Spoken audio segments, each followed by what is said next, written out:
following program contains explicit material. If you are under 18 years old, please fuck off.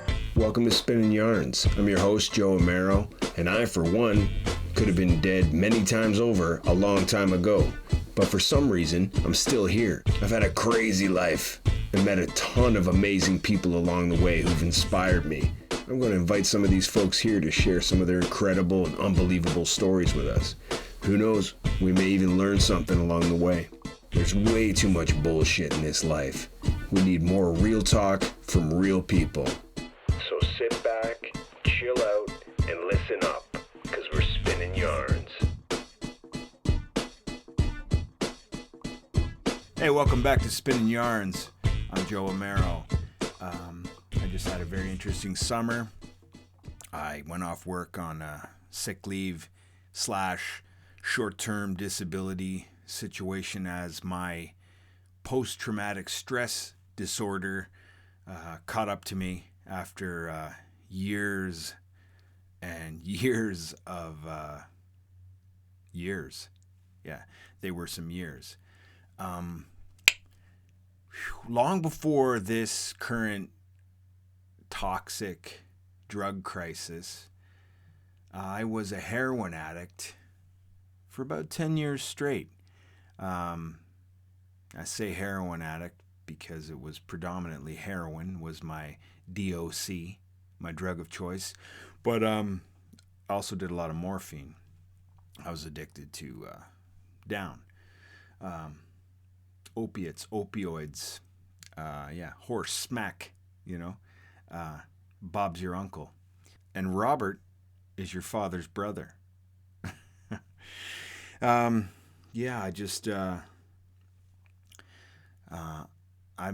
managed to survive my own addictions. Luckily, it wasn't the same deal as it is today. With drugs, people overdose probably, I think, 9 times in total in my career with the narcotics. But I would have been dead with this shit that they got flowing through the streets these days. But luckily, I'm old, and this was a long time ago. So, I survived, and I did what a lot of old punk rockers and drug addicts who survived do. Got into social work. It's a no-brainer. You give a shit about people. You've got the equity lens, and you're into social justice. It's easy. It's easy money. It's where you can go if you're not in jail and sober-minded enough to be functioning in a 9-to-5 position. You can go through school and listen to all their bullshit, and of course, even in the non-profit sector, your managers are going to be full of shit for the most part, and your coworkers, a lot of the time, are horrible people. But this is life. This is the same as if you worked on a professional football team, or you were an actor. Imagine all of the horrible people that Jared Leto has to put up with in his illustrious career. It could be anything. You could work at an insurance office, or you could be a chartered accountant, or you could be a sea captain, or you could be working at a seafood restaurant, and you could be the captain of the seafood restaurant team, or you could be anything you want. That's the lesson to take away from this today, kids, is don't give up on your dreams. You can be anything you want. Dream it, believe it, and receive it. I don't know what I'm talking about as usual, but so I started working in the non-profit sector, and they put me on security detail, working on the door, and I was community relations, and working my way up and got to be kind of like a little bit of a pseudo case manager, kind of trustee, caseworker, supportive housing, all these things. And then they tried to slap a security shirt on me at this one place, so I quit, and I went to another place. And then I just worked my way up there. I was they sort of screwed me over from the beginning too. I was hired for a full-time job, And by the time I interviewed and hired and then started, they had changed it to a part-time job. And they said, well, you're going to be sharing the full-time position with someone else. And it was like, okay, great first impression. You're full of shit. Wonderful. I worked my way up in there and worked every position in there, and supportive housing and accompaniments and peer accompaniments. I'd go pick people up from a big city shelter and bring them for electric shock therapy and different things like this. And I loved the people always. Like they're, that's who I worked for from the beginning. I didn't work for the dickheads, the executive directors, and the fucking educated idiots, sitting in the office. I worked for the people. That's what I was into. So, and you get a wage out of it. So it was like, you felt like you were, getting some credit in the straight world and helping people out. So it was a win-win kind of deal. And you just keep at it, and as it goes. Even if you are the captain of a seafood restaurant team, years go by, and you're busy working, and just like life just happens, and years just go by, and you keep working. You start on fries, and next thing you know, you're on fish fillets, and then you're running the drive-in window, and then it's not a drive-in window, it's a drive-through window. A drive-in window would be someone pulling up, and you play a movie for them, and the line would be really long and horrible, and all the fish would be cold. That's not a thing. It's a drive-through window, but then eventually you could be manager. And be careful what you wish for, because there's no friends in management. Not that you had a lot of friends when you were on fries, but at least you could sneak your buddies a fish sandwich here and there. What was I saying? Doesn't matter. Yeah. This place started out with lies, yeah, and then it ended up bad too. Like my wife got pregnant with our first baby, and I went to go off on parental leave, and I told him I need a full-time job by the time I come back, or I can't come back here at all. And initially they said, yeah, you can use all your sick days and all your vacation days, and it added up to like 2 months. And then right at the last day, they said, oh, you can't use your sick days, but you can use your vacation days, which landed me with 1 month off. And I said, okay, well, you got a month to get me a full-time job, or I'm going somewhere else. And they figured it out and gave it to me. And I started working in there in the drop-in. The manager was a psychopath. I can't I'm not going to say anybody's names, but a lot of people out there who know me and my story will know, and people I worked with, well, and they'll figure it out. And maybe if you don't know me, but you know them, and you hear this, you might put the pieces together and figure it out too. But total fucking power tripping psychopath. She was the worst, just the worst power tripping, like, asshole you would ever not want to meet. And there she is. She's your boss. And I worked there for a while, and she ended up telling me, because I had some, I guess, lived experience, and had some harm reduction knowledge as that was getting started. She tasked me with creating a harm reduction program for this place, because they didn't have one, which was wild, because it had been there for years, but it didn't have an official harm reduction program. So she said, if you can set up a solid harm reduction program in a year's time, I'll give you a human resources position, and you'll move into management, and you'll get a sizable raise, and yada, yada, yada, yada, blah, blah, blah. I do more lies, bullshit. I know that now, but at the time it sounded pretty good, because I was a young father. I got mouths to feed, baby needs a new pair of shoes. And it's nice to, it's really nice to just have a treat every once in a while. If you have a little bit more money than just, groceries and bills, if you could go to a movie or a concert, a public house, if you could get into a tavern for a good fry up, for a treat, that's nice. That goes a long way when you're working.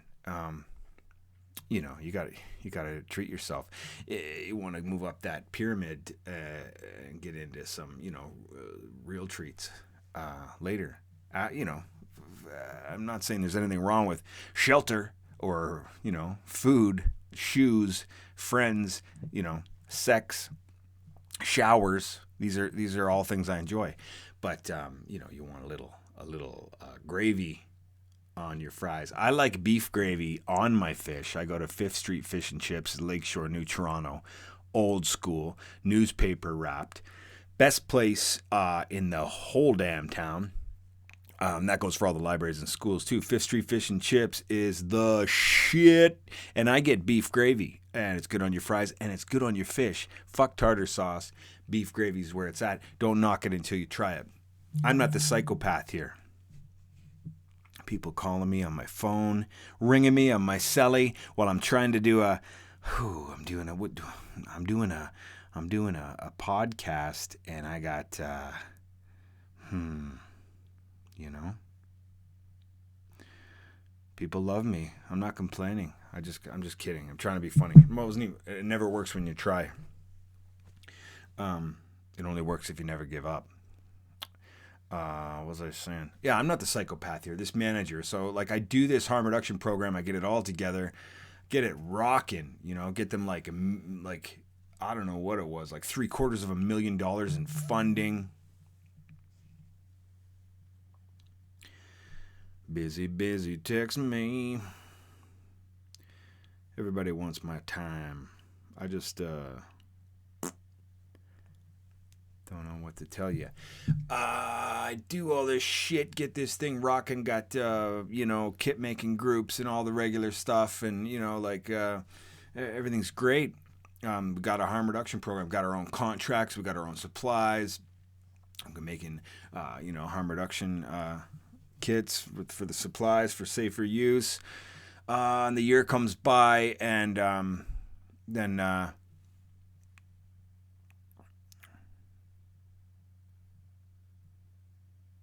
bring up the HR position, and this psycho like sits back in their chair and like literally she scratched her crotch. She spread her legs. She did a big man spread, and she just give her or get you a big wrench. You know, horrifying. Like what is happening here? What is even happening here? And she give it a good couple 3-4 scritchies. And she said, "You got any proof of that?" And I was like, "What do you proof? It's you and me talking. Like, you said it. Like, that's the proof. You said it to me. What proof do I need?" "Well, you got to get these things in writing," she said, "because right now it's your word against mine." I'm like, "What are you doing? Right? Like, what do you even like think you're doing? Like, are you like for real?" And then this whole time I'm just backing out of the office. Like, I'm packing up my desk, and I sent in my resignation on the spot. "One for you." And I could hear her going, "You're going to find your replacement," on my way out the door. And I was like, "No, that's your job," right? I'm big nuts. And I left that world, and I was just like, fuck off. Just horse shit. It was right around the time my brother died. Like, this linear timeline will be fucked up. I have like post-traumatic stress disorder and, you know, all kinds of weird projection transference and psychology floating around in my noodle. And I can't, you know, I can't put it in a timeline. But it's all true. That much I can tell you. So I leave that place, and then I was just like, what the fuck am I going to do? And then my friend, my good and trusted friend, and even though I love them, I'm not going to say their name because we're not going to connect these dots for people. This shit is redacted. This shit is redacted. It's ridiculous. This shit is ridiculous. She works for what we'll call, we'll call it the corporation. She says, "Hey, man, I can get you this, you know, this kind of like startup gig at the corporation, but it's like, you know, always move to room up in the corporation. Always room to move up in the corporation. And, you know, it's good money."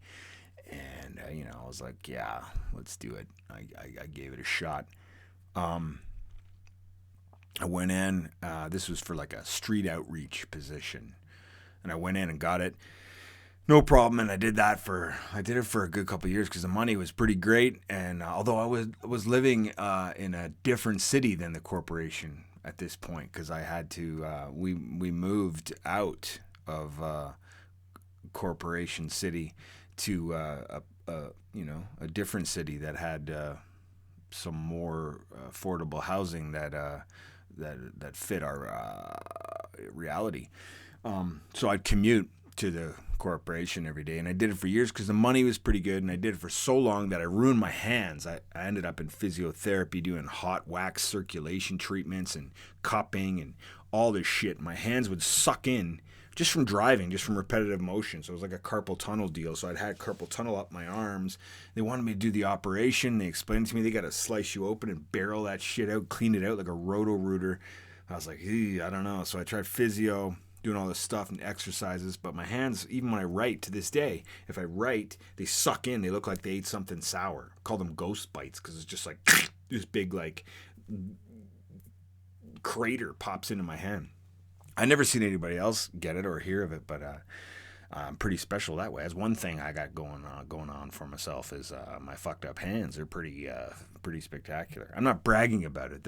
It's a real handicap.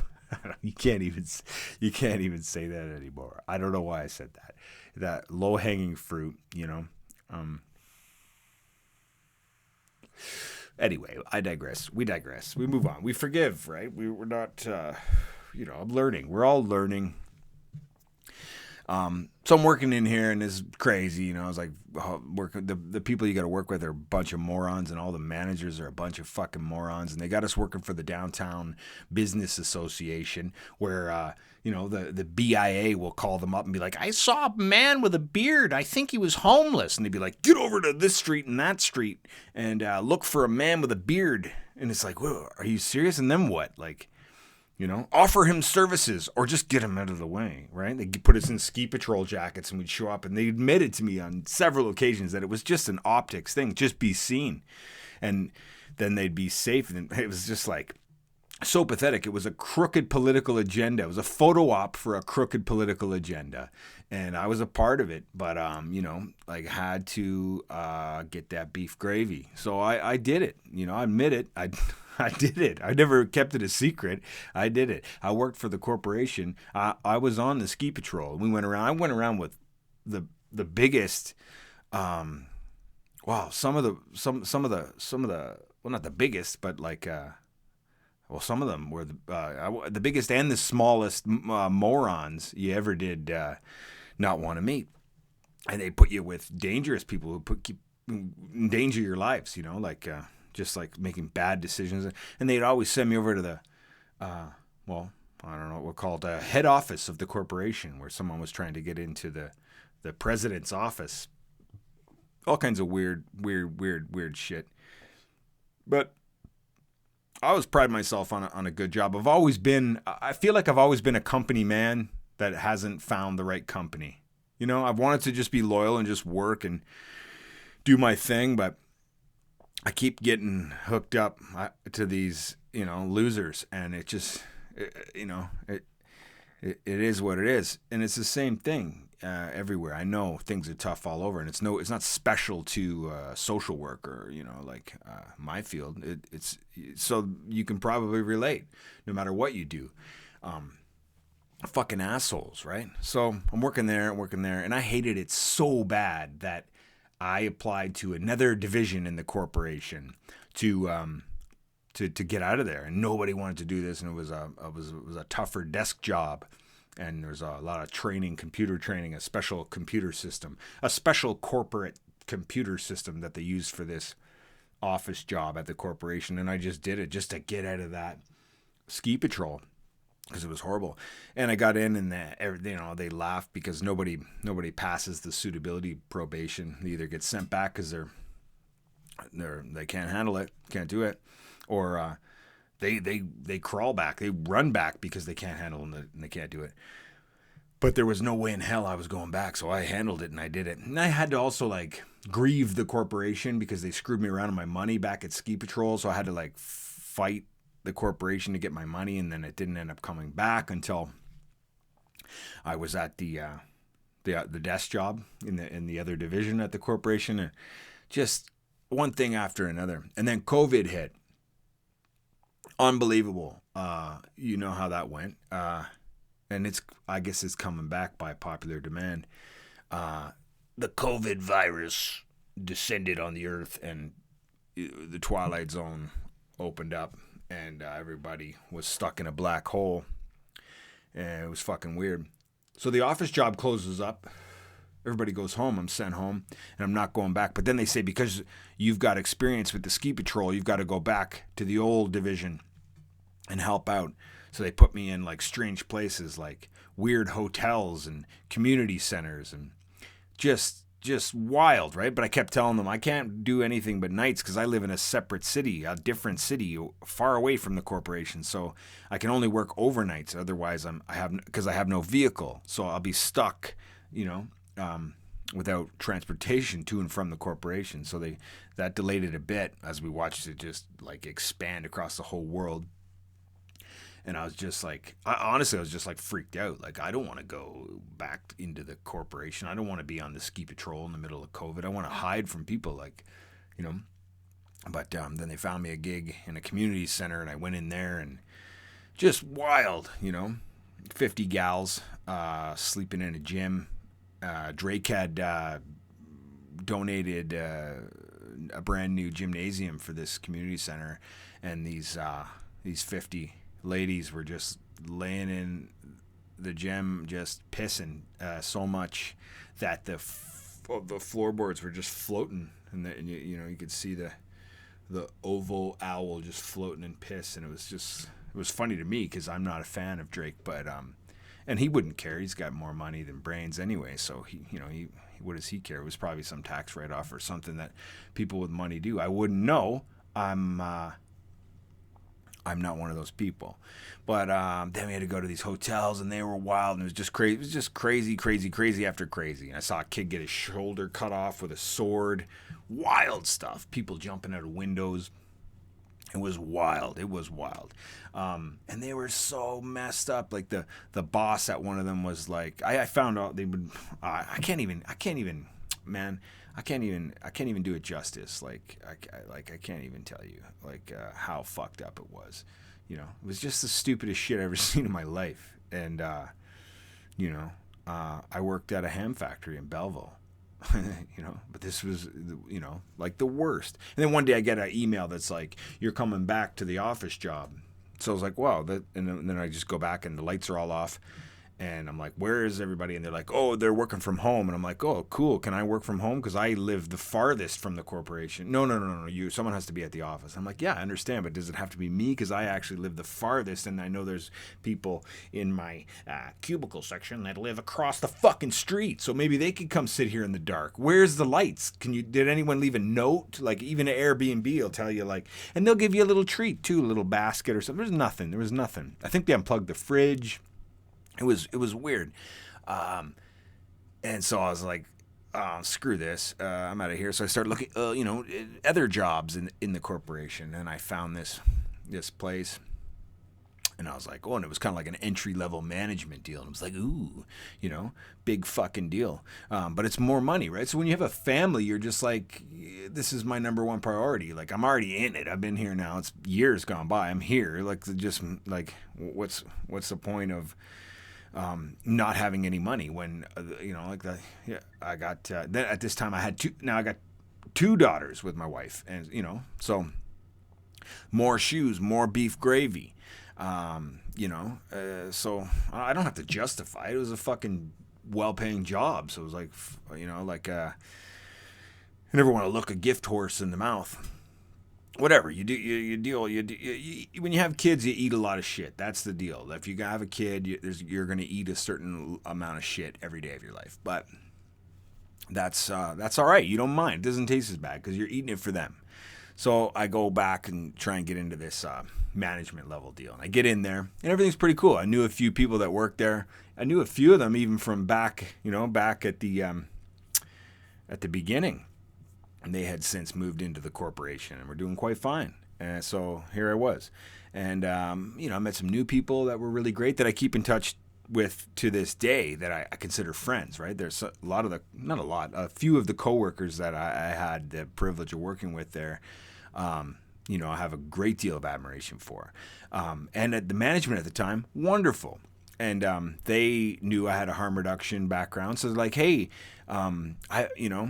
maybe you could train a bunch of the frontline staff here on harm reduction. So I was like, cool, I'll use the 8 months. This was 8 months into it. And it was a wild 8 months. Like, this place was crazy. People were dying. It was a big place. It was a warehouse where they put people who were underhoused, and they put them here, and then I guess they get their shelter portion off their welfare check or however it works. It's a money deal, right? Still, it's all money. That's what this is. And they put them here and say they're helping them, but they just yell at them when they ask for juice in a little window. No, you don't have any juice. Don't come back to the window. Like, they don't bring the juice from home. It's not their juice. They don't pay for the juice. It's like, it's actually the guy who's asking for it's juice, but they won't give it to him. You scream at him. Say, get out of here, you fucking piece of shit. You know, they're cranky. I'm shopping for shoes online. I'm looking for shoes. You're not having any juice. It's a hell of a thing.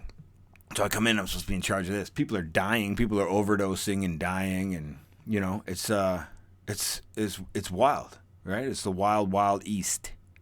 But there you are. We're, like, trying to do the best you can. And so I used the 8 months I had been there at the time. They asked me to make this harm reduction training as like a site assessments, environmental survey. And so I said, okay, I can gauge pretty accurately that the staff here are at like a 0. So it'll have to be like a harm reduction 101. And I'll try and design that without being condescending or, patronizing. And, I won't, color it in crayon, so they, but I'll use some bright colors to keep their attention.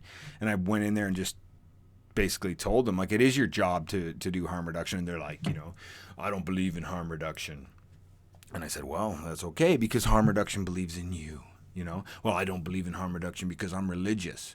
I said, well, okay, I'm a Christian. I don't believe in harm reduction. I said, well, you're a Christian, then you know all about the golden rule, right?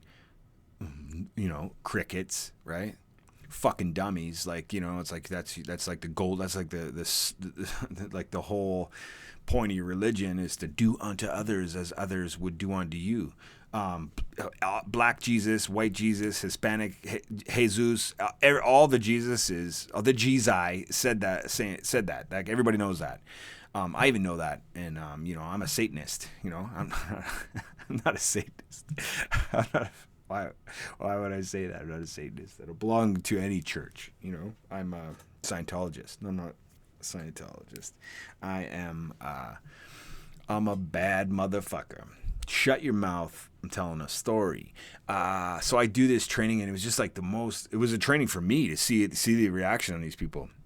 Just like disgusting, like just like nothing based in reality or fact or truth, and just like stopping me while I'm doing this like management-led mandatory training and stop me like, yeah, I'm going to let you talk, but I just want you to know you're never going to stop the cartel. What are you talking about? The cartel doesn't have anything to do with the drugs in the corporation. Like that, you watch Narcos, I guess. That's a good show. The cartel's not here. They've never been here. They have nothing to do with these drugs. And even if they did, like I'm not here to stop drugs. This is a harm reduction training. I love drugs. Like, just unbelievable. It was just unbelievable. So then I finished that all up. Luckily, I had someone else in the corporation come in and co-facilitate that with me. I won't say their name either, but if you ever hear this, remember that? Wow, that was fucked up, right? I was thankful we have masks on because you could hide your face a little bit, wow, woof. Then I had to report back to the managers, the big managers, and they're like, so what were you, what's your feedback? And I was like, this place is fucked. And they're like, you can't say that. And I was like, well, that's as nice as I could possibly put it. Do you want to know what I really think? No, and they didn't want to hear anything else about it. So then it's like, okay. And then all of a sudden, one day, my branch manager tells me, well, there's not going to be there's not going to be any more shifts for you on Monday. This is like Friday. And I'm like, what are you talking about? Well, we're going back to a longer shift, so it kind of pushes you off the schedule. And I was like, well, at the job I pay for my entire life with, you're telling me on Monday I don't have a job? It's Friday? Like, I'm like, I go to leave. I'm all fucking bent out of shape. And he says, whoa, hold on, though, because my people always eat. And I was like, oh, I'm your people now. Yeah, so they're going to turn this one section into a COVID-friendly, COVID-positive, a COVID-friendly section, and you can run that. And it was like, well, no wonder your people always eat, because they're probably sick and dying and they don't have much of an appetite. But I can't wait to tell my wife and kids, you fucking cunt, and I leave, and it's just like, this place sucks. This is the worst. So I was like, I'm out of here. So I start looking for another job. Reference checks start coming in, and some of the friends who were with me at the beginning were, it has to go into them because they were good for a reference. And then they let the regional manager know about it. And they're like, no, you can't leave. We want you to do this special project, this special harm reduction project, an overdose prevention section of the corporation that's never been done before in one of these warehouses. So I was like, well, I got to eat, right? My people got to eat. And they're like, don't leave. You can start Monday. You'll be full-time. I can't pay you the role to supervise, this section of the warehouse yet until we create the proper designation. But if you want to start Monday, you can be in full-time and be paid at your rate you have now. Another fuckery, right? But I do it because it's like, okay, I was technically only doing part-time hours. So I was like, yeah, okay, it's a full-time job. And then with the promise of them creating a new official title and giving me a raise. So I get in there and I go crazy. I go to work creating this overdose prevention site in this wacky warehouse. And right away I was met with resistance. Like, the other staff were coming. I was trying to clean up this program. The janitors at the place, or the custodians, I asked them for a broom, and they brought me a piece of paper that you like an invoice that you order a broom with. And like, they thought that was funny. So I swept up the dirt on the paper and put it in the garbage. And I told them, well, we're probably going to need a few more of those. If you could bring a pile in, that'd be great. Thanks for all your help. And then the other staff coming in, and I'd leave for the weekend, and then I come back on Monday, and they'd be like, shit, there's a shit in the toilet. Like, just, little token of their appreciation. Their kind of humor, right? Real potty kind of humor. I'm a dad. I got dad jokes. I don't know what to say. I don't even care. Rip up all the harm reduction literature I had ordered for the program. I'm trying to build this, and they're just tearing it down. They ripped it up and put it over the windows in my office so they could hide in there and sleep, because that's what they do. That's what they do. All of them. Not all of them. Like I said, there's like 2-3 good ones in there, but the majority are just donkeys. And they were in there sleeping. So I told the regional manager. And luckily they had the locks changed, and they kind of put the word out. They sent out a communication that said, like, this program is priority. Like, give this guy what he needs. Like, to all the senior regional managers, we need to make this happen. And she really had my back, because she had some skin in the game. I know she had some lived experience and lost some people in her life too. So she knew harm reduction. She was not an idiot. She was an intelligent and heartfelt, loving, real human being. If you see this, I love you. I love you. No, I love you. I love you. I love you. I love you. Then, so it started to slow down. I got to hire some staff, and it was going good. And then, I was designing. They didn't know I had to work with the administration. I had to work with the administration department, and they had no idea what a peer initiative was, right? And they're like, give them a $5 coffee card, and I'm trying to explain. No, I have like X amount of, tens of thousands of dollars in the budget for peer initiatives, and I want to pay these dudes, $25 an hour for consultation. It's a harm reduction program. So it's like, it's nothing about us without us. I'm going to talk to them about everything. They're going to help. They're going to have, input in how this place is designed. Had to fight them tooth and nail every step of the way. And they're like, they're disgusted. You could tell right. They hated me because I'm all tattooed and, I don't know. But I was nothing but polite to anybody. I mean, I'm nothing if not, a professional. They're just messing around every step of the way. And I get the staff in there and I'm training them. And I ordered them some pizzas with permission. I had full authorization from the manager to order some pizzas to treat these fine people after like a week long of intensive training to some pizza pie. Like big fucking deal. It's bread and cheese. Jesus Christ. Cheese and crust. Cheese and rice. Pizza, all kinds of different ones, vegan ones too, non-gluten, sesame crust. Lovely, lovely treat for a lovely group of people who are embarking on a lovely little project. And so then they start hounding me about receipts, and I had handed in the receipt, right? Like obviously my notes were immaculate. I kept my files like just immaculate, and they start hounding me about it. And I'm like, it was like I was on vacation. They did it, and it was like a weekend. They're bothering me in emails, and it's just like, give me a break. I already submitted this, and they're complaining about that.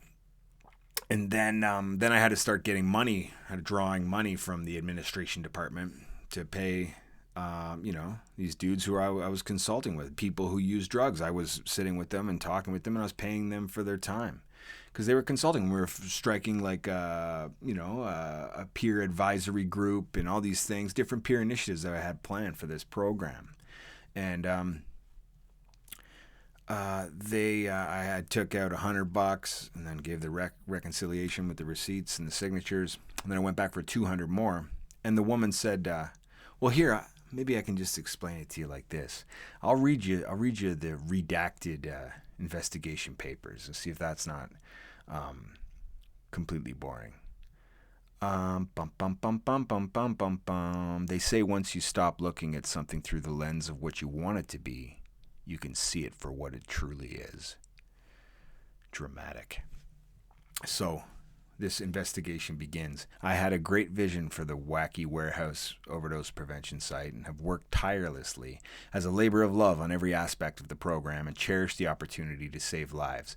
But at the same time, I've been blocked and prevented from accomplishing this work every step of the way since day one. During the time, the original regional manager appointed me to supervisor of the Wacky Warehouse OPS, where I created and designed the entire thing, including the space and programming, interviewing, hiring, training staff, creating and managing all schedules and everything else in the program scope, including promotion and in-house outreach, the peer work initiatives, as well as participating in several community OPS and harm reduction working groups, right? So at the time, the regional manager suddenly left their role. That's the other thing. We're in the middle of right when this happens, this regional manager leaves. I was in the middle of a serious investigation led by, we'll say, Butch and Trigger, involving members of the administration department, we'll say Thing 1 and Thing 2, forging my signature on multiple occasions and falsifying official corporation documents in an attempt to blame me for stealing money from my program's petty cash budget and ultimately attempting to extort money from me.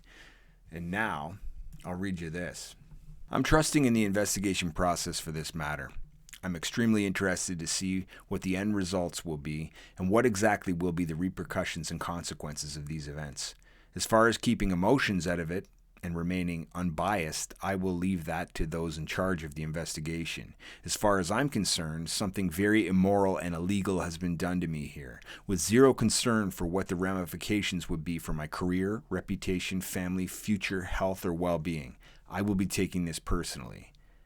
The following is my timeline, told truthfully, to the absolute best of my ability, about the confusing and strange string of events. The evidence in this writing, along with the email threads, paperwork, and photos included, will provide the truth. I first met Thing 1 and Thing 2 in 2021, shortly after I became the shift boss at the Wacky Warehouse. I would work with them on occasion to manage the money line, where clients in the program would receive their daily allotted funds. Receipts for funds previously issued to each client were reconciled. Money would be signed out for clients who missed the money line, or oftentimes for several-day payouts for weekends and holidays in cash, sometimes in the thousands. At the beginning and completion of the money line, I was trained by the senior manager ahead of me that it is commonplace for the shift boss on duty to escort the administration worker to and from the admin office with the client's money for safety and security purposes. It is the responsibility of the shift boss to issue funds to clients, collect signatures, and reconcile receipts for admin, all of which I did on a daily basis whenever on shift in the Wacky Warehouse. Thing 1 and Thing 2 seemed nice enough. They were polite and friendly, and there was never an issue with money or otherwise for the year plus I was in this role. I worked with Thing 2 a lot more than Thing 1. Thing 2 would always sigh dramatically when I'd show up to collect her for Moneyline, and made it obvious that she was reluctant to perform this task. She would always choose to take her washroom break at this time, having me awkwardly wait in the admin office and delay the scheduled start of Moneyline by up to 15 to 20 minutes on the regular. This would also leave the clients waiting in the hallway and keep me off the floor while she waited, away from the program. I tried to accommodate for her washroom breaks and started showing up in admin a little later, but it didn't work. She would take her break when I arrived and would only delay the program longer. She was taking shits as soon as she'd see me. She'd go take a shit and make me stand there to just like emasculate me or whatever the fuck kind of power control that move is. If anybody ever comes to me to ask me for something and they have to ask me every day, and I'm just going to get up as soon as I see you and go take a shit like some Pavlovian response to your face. It was fucked up. In February 2022, my role changed from shift boss to supervisor, and I began the work on the Wacky Warehouse overdose prevention site on the first floor of the blah blah blah building. During the process of planning my program, I experienced difficulty explaining the peer work initiative components of the program to Thing 1. She didn't know what a peer worker was or why I'd pay them $25 an hour for their time. Thing 1 suggested that I issue Tim Hortons cards for their work. Told you. I attempted to explain the importance of peer workers and paying them a living wage for the many different initiatives I was planning to roll out, but Thing 1 did not seem interested in any of these details. I went on to explain that there was a tens of thousands of dollar budget line approved in the budget for my program solely for this purpose. She didn't believe me and said, "With whose money?" And I told her, "The clients." And she looked up my budget on the spot to confirm on her computer. I was embarrassed for both of us. I told Thing 1 that we'd need a system for withdrawing the peers' money for honorariums. It was concerning to me that there was no grasp of the scope for this type of program, but figured the admin office didn't need to concern themselves with the work we would be doing further than providing the appropriate and necessary funds. I requested Thing 2 or Thing 1 create a spreadsheet to track any spending of my program's cost center, and was advised to make myself one on my own. I already had created my own spreadsheet to track my purchases, but had and still do not have any way of tracking any spending done and charged to my program cost center by the admin. February 25th, 2022, Thing 1 requests from Thing 3, form templates for honorariums and blah blah blah. Okay, this is just some bullshit where they're trying to. Okay, so we established that they're gonna be allowed to have $25 an hour. March 23rd, Thing 2 has been involved in the discussions and planning of petty cash funds for the OPS program since March 22nd at Thing 1's request. I withdrew my first petty cash advance of $100 for client honorariums. I was only given a photocopy of the receipt instead of the carbon copy when I reconciled the advance with my signed honorarium forms on April 28th. Thing 1 signed and settled by print and signature section. Then I requested $200 more from Thing 1 for more client honorariums. I filled out the chit and signed it. This is the last time I seen the chit. until Thing One's email as an attachment on June 27th. So basically, I went and got $100 and reconciled it and gave them the receipts. And then I went to get 200 more bucks, and I signed. And they said, "Well, we can't really get you the money for this right now. But sign for it. And when Thing 2 comes back, we'll get it signed out for you." So then I didn't need it because then there was an outbreak in the warehouse, so I didn't need the money. So I just like put it off. And there was an email that they asked me, "Are you going to come get this money?" And I said, "I don't need the money right now. Just hold on to it, or you know, whatever your process is, void that shit, and I'll sign a new one when I need it." So then they started asking me basically every time I seen them, because now the program opened and I needed money all the time. So they start asking me, where's this money? And they still had this chit that they never destroyed, because I had gone back and got more money and they used the new chit. I said, "That's the old chit. That's not a thing." And they kept freaking out saying, "No, I'm not going to take the blame for this." Thing 2 was like, "I'm not going to take the blame for this." And she phoned me, like, so there was no record of it, and was like, "I'm not taking the blame for this." And I said, "Well, this is a clerical error, right? You're going to figure it out, and you are the administration. So if anyone is taking the blame for it, it will be you. But we're not looking to place blame. We're going to figure it out, and we're going to resolve it. It's going to be fine. Calm the fuck down." Thing 2. So just some more bullshit. They kept asking me where's this chit? And they kept lording this over me. Then one day I get an email from Thing 1. It says, "Thanks you for reconciling $200 in honorarium with signed honorarium forms. This was incorrect and confusing to me." And I responded, "I just gave you the completed honorarium tracking form to account for the last $100 plus signed honorarium forms completed with SIN numbers for the peer workers. I'd like to pick up the requested $200 tomorrow if at all possible." No reply. This is where the fuckery starts. So April 29th, I asked Thing 1 or Thing 2 when a good time to pick up the $200 was. Thing 1 says, "Come by 3:30. Then I don't need it. So I say, "Can I come get it on Monday?" It goes all the way from April 29th now into May 16th. And Thing 2 is emailing me. Thing 2 emails me asking if I still need the $200 petty cash advance I requested on April 29th and haven't picked it up yet. This is proof that I did not receive the $200 in question on April 28th. We emailed back and forth about the $200. I kept putting off picking it up from admin as I was busy getting the program ready and didn't need it urgently at the time with all of the other preparations I was doing to open the program. I was avoiding entering the main building as much as possible, as it was usually in full outbreak, and the workers in the admin office seldom wear masks. I have an 83-year-old father-in-law going through chemotherapy, a mother who is immune compromised, 2 small daughters, and a wife at home who have been sheltering in place and doing remote school for 2 years. You know, and they're just like walking around with no mask, taking shits every time they look at you, like wild pigs. It was at an undetermined time between this day and possibly May 25th, the date on the that I finally picked up the $200 from Thing 1 and admin. She had me fill out a new chit, and again the carbon copy was left with her, as per their process. I didn't question the chit. Began on April 28th, I figured it was signed off or destroyed and void. This money sat secure in my safe until I issued it to employees from another place for training. They were paid in honorariums for running a training for my staff on June 17th. On several occasions while speaking with Thing 2 and admin regarding other matters concerning my program, she had brought up the missing money, signed honorarium forms. I always maintained that it was an administration error which would get resolved. At this point, I became concerned about the admin's process, and as Thing 2 kept asking me for the money and the signed honorarium forms for this chit, my trust began to quickly fade.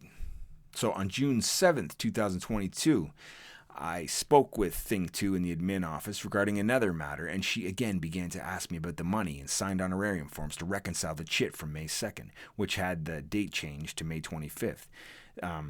That she still had in her possession with the carbon copy attached. I again expressed that I did not have any more money or signed honorarium forms other than the $100 already reconciled on April 28th and the $200 currently in my safe at the program.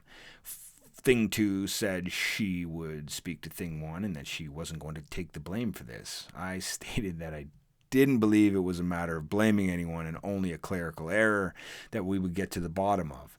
Shortly after our visit, Thing 2 phoned me in my office, which is very rare. We basically repeated the same conversation from the office, and she began to again say, I'm not taking the blame for this. Like a fucking psychopath. She then asked me to put it in writing, my side of the story. I told her the whole thing was very confusing, but that I would try and that I was looking forward to the whole entire situation being resolved. This was very concerning to me, considering we were only $300 at this point into a tens of thousands of dollar budget line. 12:42, I emailed Thing 2, CC'd regional manager and Thing 1. As per our conversation today regarding the confusion over petty cash transactions, I have only received $300 total in petty cash for client honorariums from admin, $100 which was reconciled with receipts, and $200 which is still currently in my safe. I believe the confusion comes from the $200 being prepared by admin at my request and not being picked up by me right away. When I finally had time to retrieve the $200, a new chit was created for the withdrawal on the spot. I believe the extra $200 chit is for the same money that is currently in my safe. I've kept records of all transactions for the program and do not even have a copy of the mystery chit, which I would have if I withdrew the funds. At 1:19 p.m., Thing 2 responds, "Thank you for following up on our conversation. After I asked you where the paperwork was for the $200 you were supposedly given on April 28th, for which I was not given any supporting paperwork when I took over from Petty Cash. I will be following up on this matter with Thing 1 and Thing 4. 1:22 p.m. I respond, "Thanks, Thing 2. Please let me know once it's resolved." June 17th, 2022, I paid for a training session given to my program, my new staff by the two peers from another place. $200 I had in my safe since May. I had the peers sign for the peer honorarium forms for reconciliation as per Thing 1's recommendation. I also had them fill out separate receipts due to the fact that I completely doubted admin's process and no longer trusted them at this point. June 20th, 2022, my program's open for business. My workers saved a life on our first night, and this is why we're here. I signed out another $200 petty cash advance from Thing 2 on this day for peer honorariums. My carbon copy reads that it was prepared by Thing 2 and approved by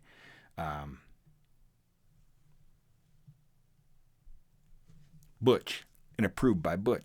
I believe this was added on June 27th when I was finally able to reconcile the advance. I insisted on taking the carbon copy with me this time to keep it in my safe in return for signing when reconciling. I no longer trusted the competency or process of the administration, which was different during every transaction. The date is written in pen by admin. On the carbon copy? No. Signed peer honorarium forms were collected to account for every transaction as per my process. I also submitted credit card receipts and the signed peer honorarium forms for reconciliation in a sealed envelope in Thing 2's mailbox in the admin office, as she was not on site to meet at our agreed time. Probably taking a big greasy shit. June 24th, 2022, I signed out another $200 petty cash advance from Thing 1. Thing 2 was doing telework Thursday and Friday this week, and Thing 1 was leaving in 20 minutes. Thing 1 said she was unable to reconcile my advances and could only issue funds. I again insisted on taking my carbon copy with me and keep in my safe and return when reconciling. My mistrust grew with the lack of consistency in their process. June 27, 2022, 9:57 a.m., I email Thing 2. I have receipts, honorarium forms, and petty cash chits to submit, and we need some more cash. Please let me know the best time to come and see you. No response from Thing 2. At 1:15 p.m., I forwarded the same email back to Thing 2 and CC'd the regional manager, as this is the most times the only way to get a response. I once forwarded the same email to admin for 3 months with no response. No response from Thing 2. At 2:39 p.m., I receive an email from Thing 1, forwarded with my email request by Thing 2, explaining my side of the story from June 7th. I am reviewing the cash in the petty cash box, and we are missing your client paperwork and or funds back for the following attached vouchers. Please see the attachments for April 28th, June 20th, and June 24th. Please provide the paperwork or the cash back as soon as you can for the above vouchers so that admin can release more petty cash honorarium funds when requested. Thing 1 had attached PC Advanced, that's Petty Cash. Petty Cash Advance April 28th. Petty Cash Advance June 20th. Petty Cash Advance June 24th. This is the first time I had seen the Petty Cash Advance for April 28th since April 28th. I responded at 2:44 p.m. I've been trying to do exactly that all day. I can come over now if you're available. I went directly to the admin office with my receipts for reconciliation. Thing 2 accepted my signed peer honorarium sheets and signed off on the chit. Thing 2 also returned the carbon copy of one of the chits.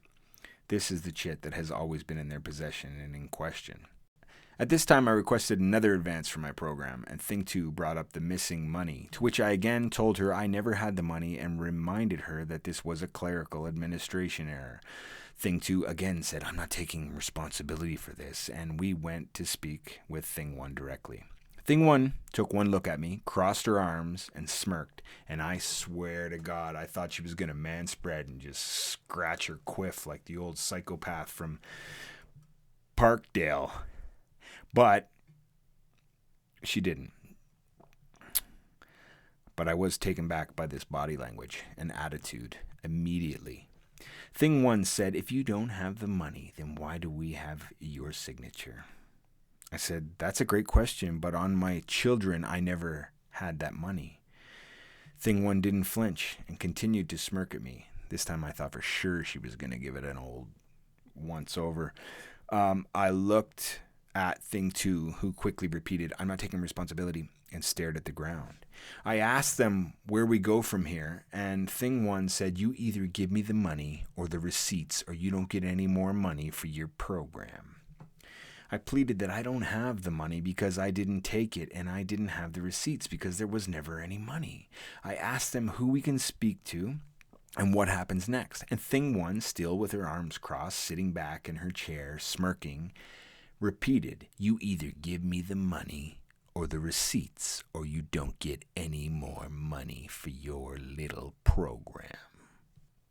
Like Dr. Claw. It has never sat right with me or made any sense that Thing 1 and Thing 2 have ever once entertained the idea that they might have been in the wrong and that this was all their mistake. I realized I was not amongst friends, only 2 people accusing me of theft, and I told them I needed to speak with the regional manager. I walked directly into the regional manager's office down the hall, told her what was happening, and together we walked directly into Butch's office and told him what was happening. That's her assistant. Butch was her assistant. The fact remained that I needed more money for the program, so Butch and I went back to Thing 2. We received a petty cash advance for another $200. Butch and I and Thing 2 all signed for it. I took the cash and the carbon copy. Butch told Thing 2 to prepare all emails regarding my program, petty cash advances, and send them to him. I thanked Butch for his support, put my carbon copy in my office safe, signed the client honorarium money into the safe, into my employee's office, and I went home. At approximately 6:30 p.m. that evening, I opened Thing 2's email from 5:37 p.m. that included email threads between myself and Thing 2 and Thing 1 involving money for my program. The attachments for petty cash advances, March 23rd, April 28th, the second time I had seen this one for April 28th, and May 25th, and a petty cash reconciliation form. That's an admin form that has nothing to do with me. I opened the attachments, and the first thing I noticed was that they provided incomplete top copies for March 23rd and April 28th, where only the top portions were filled in, but May 25th's chit was submitted with the entire top sheet completed. This is when things got really bad. The first thing I noticed was the date at the top had been changed to 25/05/22. The next thing I noticed was that the date at the bottom was 20/06/22, which didn't make any sense to me because why was there a reconciliation date on the chit that has been in question for so long? I didn't receive this carbon copy from Thing 2 until June 27th. Then I looked at my signature in the settled by section. It's not my signature. You can see that it doesn't match my signature in the received by section. So I signed it at the top, and then they signed it at the bottom. I looked at every record with my signature on it that I had in my house, and there are certain things that I've done, since adapting this signature in grade 8 that are not here. I know my own signature, and this is not it. I was in shock and confused at all of this. I still am. I notified the regional manager, and she notified Butch. Thing 2 sent me an email after working hours requesting the pizza receipts from training, which I had already provided weeks prior. June 28th, 2022, the next day. As soon as I go to work in the morning, I pulled out my records to inspect them carefully. I took one look at the carbon copy from this chit in question that she had snuck back to me, and I was horrified to see that not only had someone forged my signature on an official corporation document, they'd done it twice. Dun dun dun, motherfucking shit pig. Not only was my signature forged again, but the entire bottom portion of this chit is written in pen. None of it matches the top portion, and it's plain for anyone to see. That's 7:50 a.m. Could you please provide admin with copies of your honorarium paperwork records you keep track of for your program to admin so we can compare them to our records and see where the discrepancy is? I responded to thing 1 and told her I would provide everything I had once I was done with my morning meetings. At 11:32 a.m., thing 1 writes, "Just going through your emails. Do I understand you still have $200 in cash in your safe from a previous advance?" I responded to tell her that I did indeed from the previous day. I send a bunch of email threads to Butch and the regional manager as requested by Butch. Butch notifies admin not to communicate with me as there has been an investigation initiated. Dun dun dun, shit pig. June 29th, 2022. I provide copies of all my financial records for my program to Trigger, who is heading up the investigation. And here we go. Here's the photographic evidence I'm looking at here that I can't show you. But I'll tell you, there's plenty of things wrong with these chits. Number 1, the date has been altered on the top copy and not on the carbon copy. Number 2, the format of the settlement date is different from the format of the initial date. This reads that settlement is due on September 5th, 2022 by their own format. Number 3, these zeros are different and written in pen on the carbon copy. You don't write in pen on a carbon copy. It's a carbon copy of the top sheet. For crying out loud. Number 4, the invoice line is blank on the top sheet and reads signing sheets on the carbon copy, written in pen. Number 5, these received from Joe Amero names are different and written in pen on the carbon copy. Number 6, thing 2's signature is different on both copies and written in pen on the carbon copy. Number 7, these dates are different on both copies and written in pen on the carbon copy. The carbon copy was given to me on June 27, 2022. It is the chit that has always been in question and not reconciled on June 20th, 2022. The signed receipts for the actual funds from this chit were used for staff training and handed into Thing 2's mailbox in a sealed envelope with some credit card receipts on June 20th, 2022. I did not reconcile anything for Thing 2 on June 27th, 2022. Now they're just pulling dates out of their shitty pig asses. Number 8, these signatures do not match and are written in pen on the carbon copy, and neither of them are my signature. There are many things wrong with both of these signatures that prove they were forged. Dun dun dun. These signatures don't match because one of them is a forgery. The top one is mine. Number 10. These signatures don't match because one of them is a forgery. Still, only the top one is mine. It looks like they remembered to add the little dot on this one. In the first one, on the white top sheet, this just goes on to explain like a bunch of points of contention in my own signature that I'm not going to give away because identity theft, and they're going to listen to this and sign. They're going to buy my house. Well, I just included a bunch of papers like artwork from grade 8. I looked at my mortgage, everything. They include their own petty cash fund reconciliation form, which this was the first time I had seen a fund reconciliation form, but they changed the date of the May 2nd form to read May 25th in pencil, and the form is dated for May 16th. Email thread proves I still hadn't picked up the $200 by this time, yet they've included advances in my name for March 23rd, April 28th, and May 2nd, which they changed to the 25th. It also appears to be $279.10 in outstanding vouchers from other sources. I hope that made sense. I know it might sound like the ramblings of a maniac, but that's because they are. I have dedicated my life to my work and have continuously used my good name to network with people all over the world, rallying under the flag of harm reduction. I've called in all my own contacts and drawn from my own hard-earned social capital to help train my staff and shape my program with help and guidance. I commute up to 2 hours to work 3 in the end.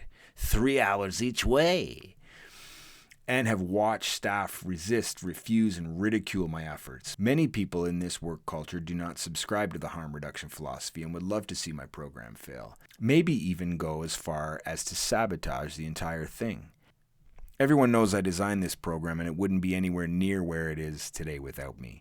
This fiasco has threatened my reputation and the entire foundation of a life-saving program in the middle of an overdose epidemic. This is, by far, the worst experience of my professional career and has happened at the most inopportune possible time. I've been given the responsibility of supervising an overdose prevention site in the largest warehouse in the corporation. How I do my job is literally a matter of life and death for many, many extremely vulnerable people, and I need a clear head to run my program properly. This incident has distracted me from my job and made me feel targeted, bullied, harassed, and unsafe in my workplace. This whole thing is disgusting and pathetic, not to mention unprofessional and unforgivable. My sleep patterns and appetite have been disrupted since this all began, and I have lost valuable and limited time with my family. I've been distracted, preoccupied, and sick over this whole mess, not to mention insulted in the highest degree. My name is something I've built over my entire life. It's my reputation, my brand, and my word. My life doesn't start and end at work. I use my name for many endeavors, such as my comedy, music, film, and art careers as a creative, and my advocacy work. I dedicated the entire year of 2021 to produce, organize, write, film, and edit a 24-hour telethon to promote a fundraiser to raise awareness of harm reduction and crowdsourced thousands of dollars and donated every cent to 12 initiatives across the country in my spare time. I also share my name with my 2 beautiful daughters and wife, not to mention the legacy of my deceased brother, whose name I do this work in, and whose legacy drives my passion for harm reduction. I have survived many hardships, trials, and tribulations, and overcame impossible obstacles in my life to get to where I am today, and to deserve the privilege to use my name as a badge of honor. It won't be discredited here with this flippant and illegal disrespect to cover up someone's careless mistake or dishonesty. My name is synonymous with trust, dedication, and loyalty, and I won't watch it be torn down and stained by anyone ever. When this is all over, I want a full admission of guilt and an apology in front of regional manager and Butch, and a full written admission of guilt and apology on official corporation letterhead, signed in ink from any and all parties involved. For starters, thanks, Joe Amero. Signed.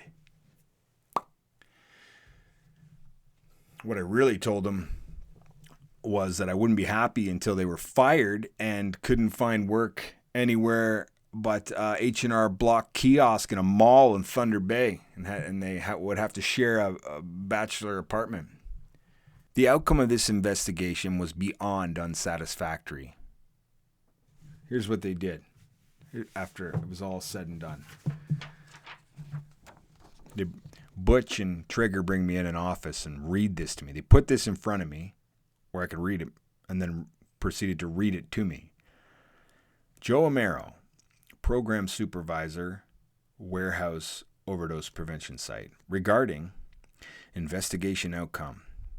This letter serves as a follow-up to the investigation that was held regarding an alleged incident involving the falsification of petty cash documentation.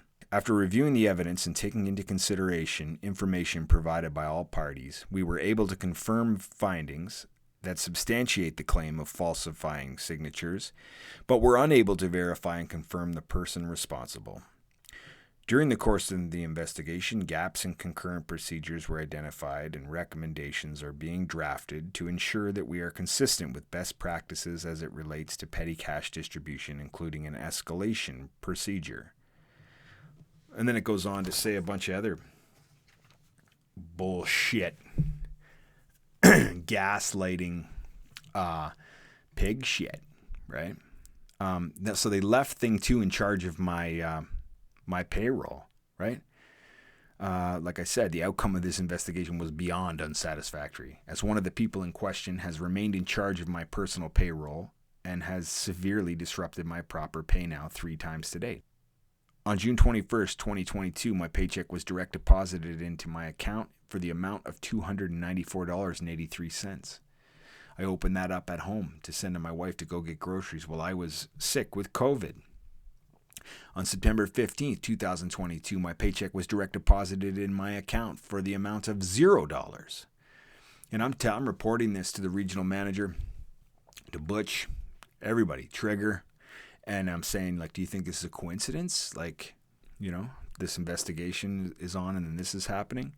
On May 10th, 2023, I checked my pay stub and discovered a deduction of sick pay and an occurrence added incorrectly. That's not as serious as not paying me, but the fact is they continue to miscalculate all my employees' overtime hours and lieu time to the point where my employees have no further incentive to accept any overtime and refuse coverage. Shift bosses who are in charge of my program when I'm away, as I can't be there for 24 hours, consistently fail to even attempt to secure coverage for call-in shift absences on a regular basis. So that's a pretty serious deal that they did nothing about. But I just wanted to get back to work because it was people's lives. We wanted to save people's lives. So this alone was enough for me to become and remain suspicious of the corporation forever, and has created serious trust issues for me with the existing chain of command and the current practices in place. This was my introduction to the corporation. You got staff who don't believe in harm reduction, locking the gate to our program so clients don't have access to it, and then would go and use drugs unsupervised in the washroom, and as a result, overdose. People dying, and they're not believing in the one evidence-based intervention that we had put in place to prevent it. They basically fucked me every step of the way. I attempted to initiate a collaboration with a street outreach program officer. The idea was to engage with the residents of the expanding encampment in the park across the street from the warehouse who have been experiencing overdoses. We'd promote the program as a safe alternative and tell them all about it. Let's circle back, they'd say, and they never did. I attempted to secure supervised inhalation services and submitted a proposal where we would utilize peer workers from another division in the corporation, already trained and experienced, costing nothing outside of our own approved peer initiative budget. I provided all the information, cost analysis on the subject, contingent on the evaluation. We'll circle back. We never did. All the information I provided was ignored. They always just say, we'll circle back. And then they never do. And then I follow up and they say, we'll circle back. And they never do. And then someone dies. And then I follow up and they say, we'll circle back. And they never do. And then someone dies.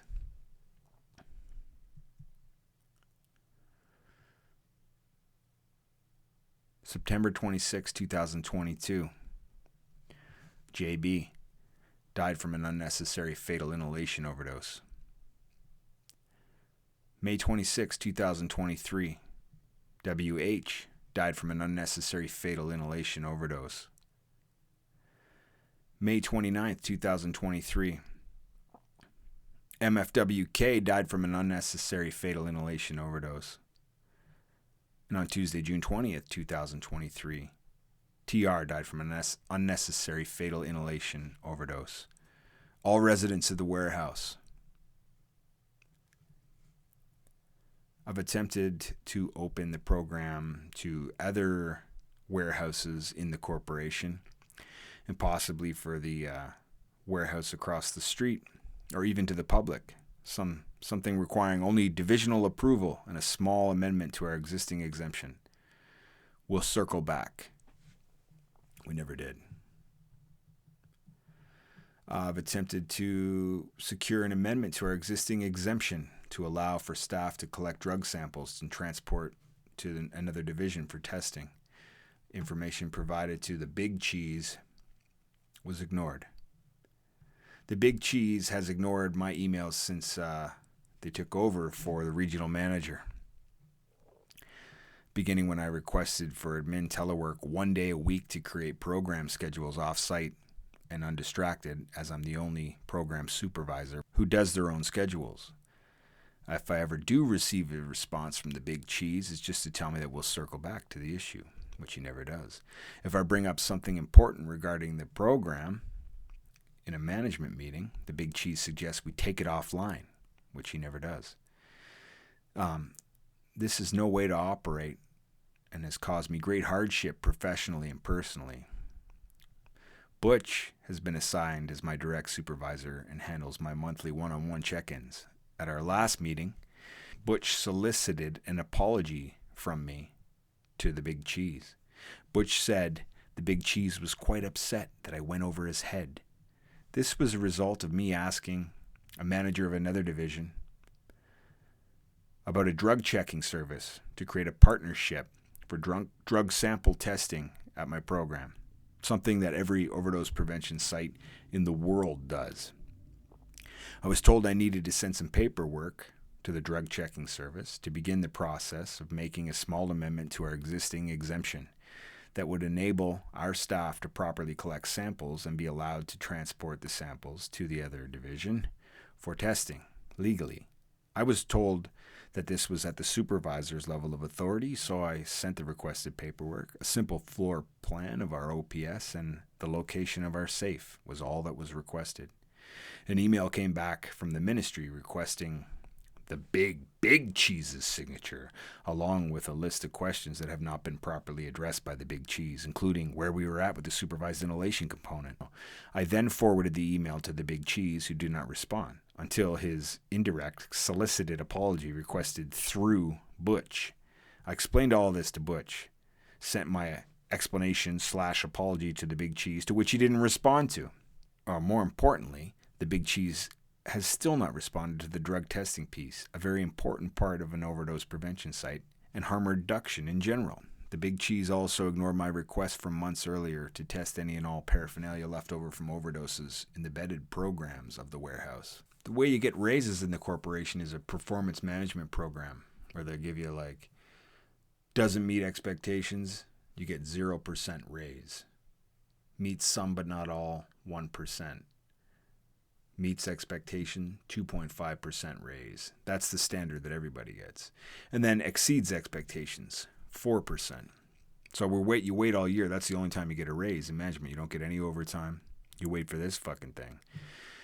I finally get mine, and I'm rated with meets most but not all expectations. So I complained about the rating, and they have a meeting with me.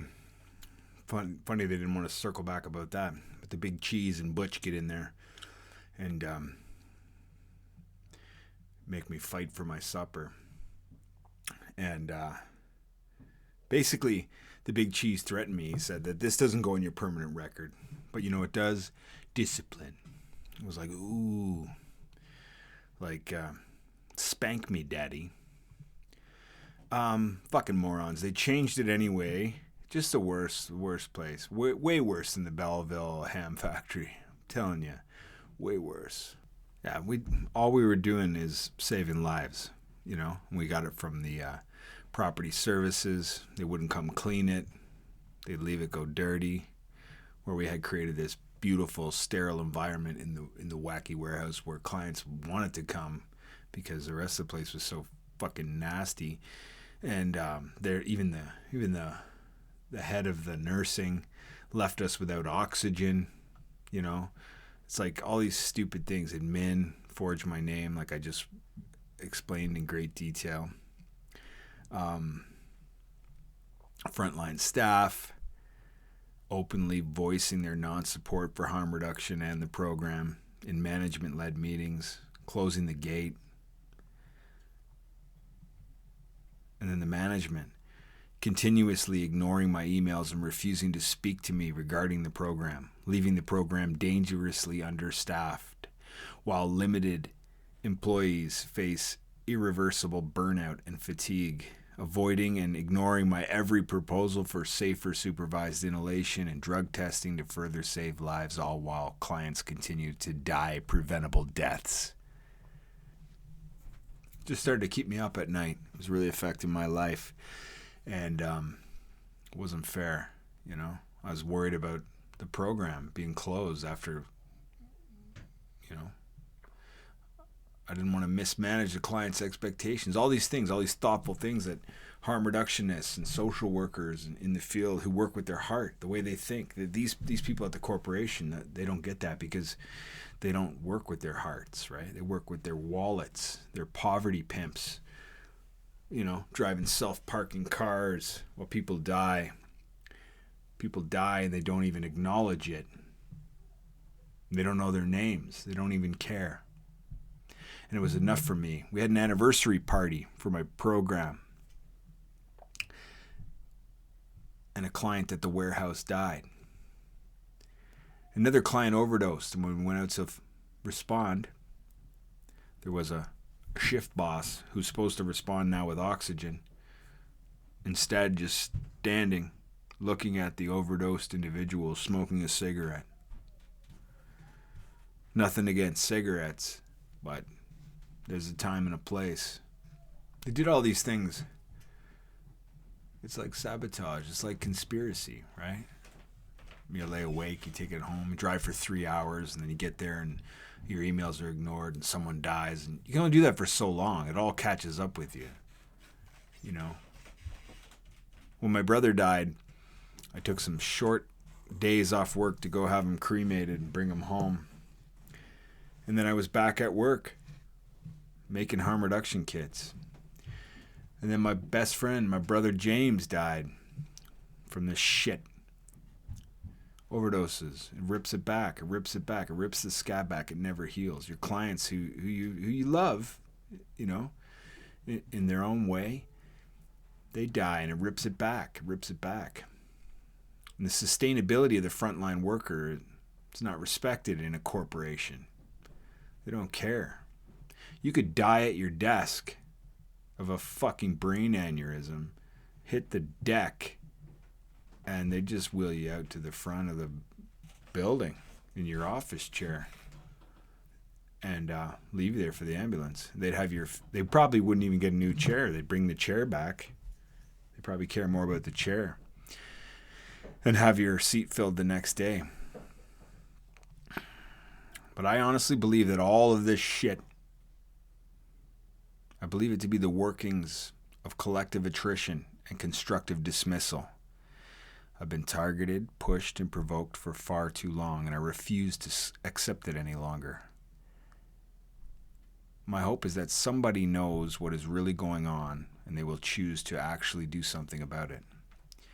1 year ago, I began to experience ocular migraines and temporary blindness as a result of stress. That's when I got my glasses. I've been suffering with depression and anxiety as a result of all this and have been experiencing panic attacks.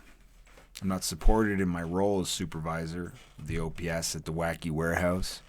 0 job security, and I'm being prevented from keeping people safe. This is the opposite of harm reduction. My doctor is encouraging me to take a stress leave, but my commitment to my team and our program is too strong. I want to secure more staff and roll out as many schedules as possible before I take any leave, so I know my staff will be okay.